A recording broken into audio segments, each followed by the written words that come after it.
Hello, I'm Oscar Cabrera. I'm reading for Pablo, and I'm 5'10". Tanya, be careful. What are you doing? Pablo, I'm so sick of unpacking, and I hate being inside on such a beautiful day. You have to take it easy. Gardening relaxes me. You're the one that's been working so hard. I know. This firm is so intense. So intensely, Competitive? American. American. You're just the new guy. No. I'm the foreign guy. That's different. That's why they want you. Because you're different. Tanya, I think I've done something I might regret. Really? What? I invited the entire firm over to our house. You did what?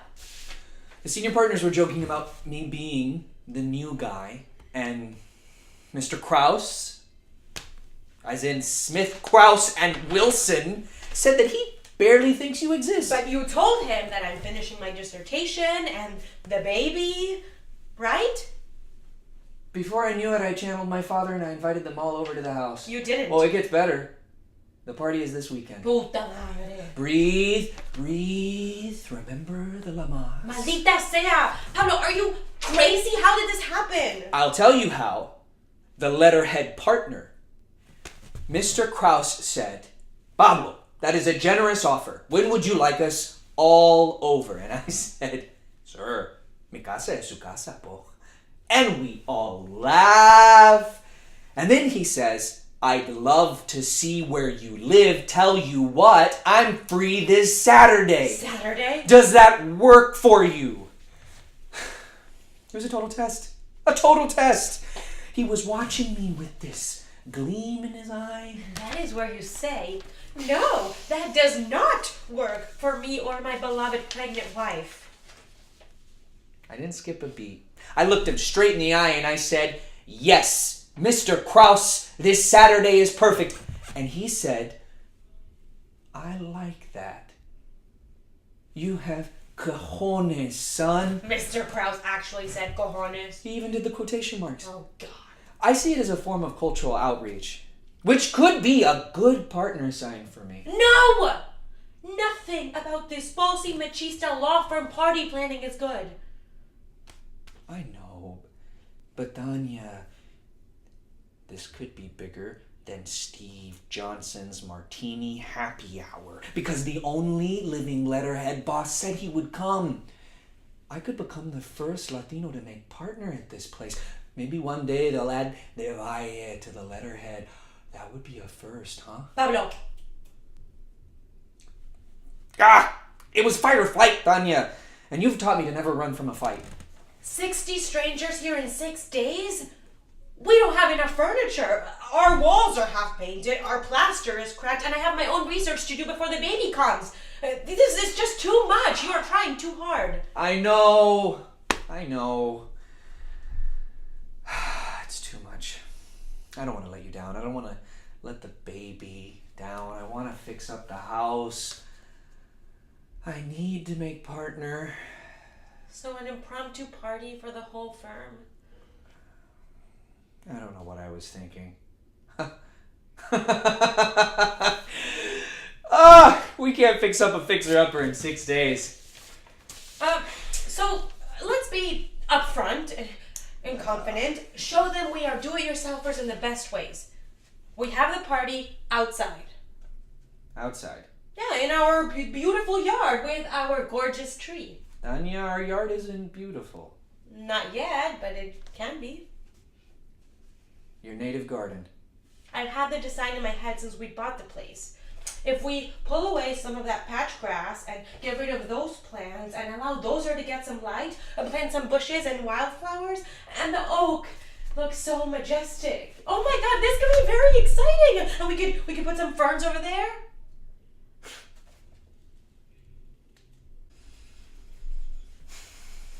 I can't believe how you handle that.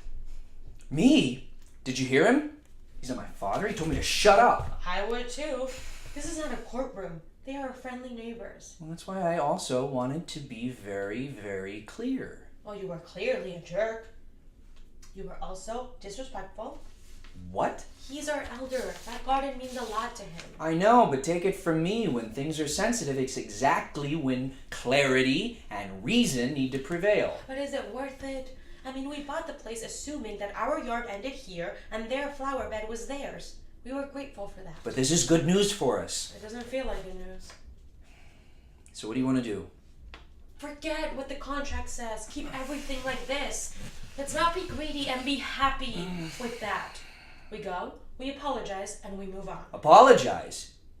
For pointing out that they're stealing from us. Pablo, get out of your shark mentality. These are our neighbors. Fine. Fine. Good. So we go and we apologize. And thank them for taking $15,000 out of our pocket. What are you talking about? This stretch is about 80 square feet, which in this neighborhood is the equivalent of $15,000. Today. I mean, who knows how much it'll be worth in the future. You really feel that we can just give that away? That much? My dad used to make $15,000 a year. You want to forfeit part of a land that rightfully belongs to us. Give people we barely know something for nothing. That doesn't feel right either. I know it's emotional, but we have to be smart about this. And kind. We have to be kind. It can't be just about the money. Listen, they're upset. It's natural, but this competition comes every year, and the wood fence will help no matter what we do. We need to carry on and right this wrong. They'll adjust. How can you be sure? They are good and decent people, aren't they?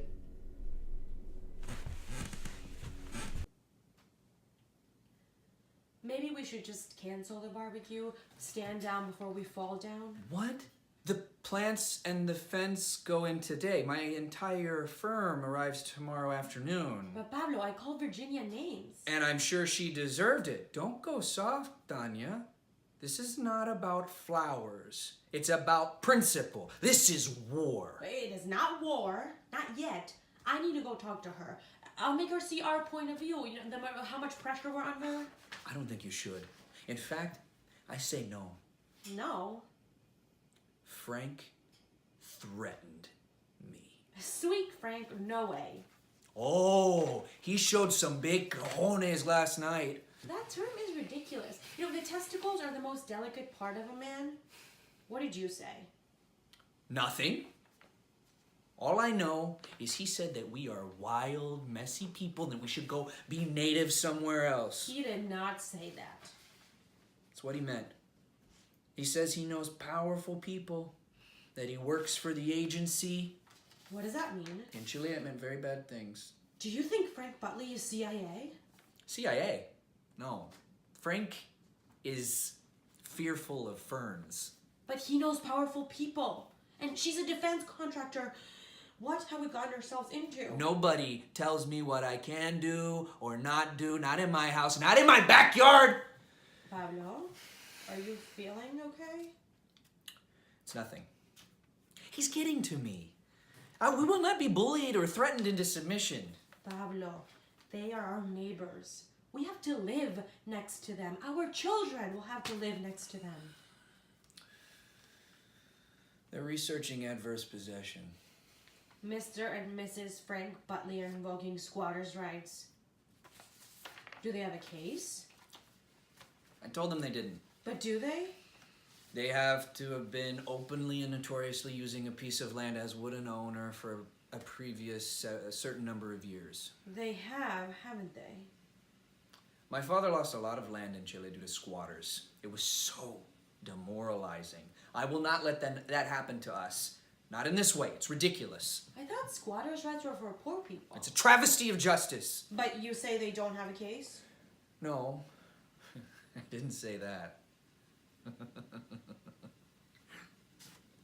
I told them that they didn't want to fight Smith, Krause, and Wilson. You told them not to fight the man? Yes. Because we are now the man? Yes. One thing is this being between two neighbors, but now you set up that small couple against a huge cold law firm, and everything seems very different. Isn't that the struggle for you? Moving up, buying a house, becoming the boss. Isn't that the American dream? Enabling large institutions to crush little old white people? No. They are Republicans. They are still people. Tanya, you know better than anyone that we don't reverse years of discrimination, of growing up like second-class citizens, of being the minority because of one instance of having the upper hand. We? Now, wait a second, Senor, Mister. You were part of the upper class. You weren't called a spick in second grade or asked if you were illegal when you applied for a waitressing job. You were not treated as inferior in Chile in any way. Pablo, you grew up with the biggest silver spoon in your mouth out of anyone I know. I became the minority the moment I moved to this country, and I know we have to want to be the man or nothing will ever change. No, it's all this man, machista, cojones talk that's the problem. I am going to talk to Virginia, woman to woman, and get this resolved.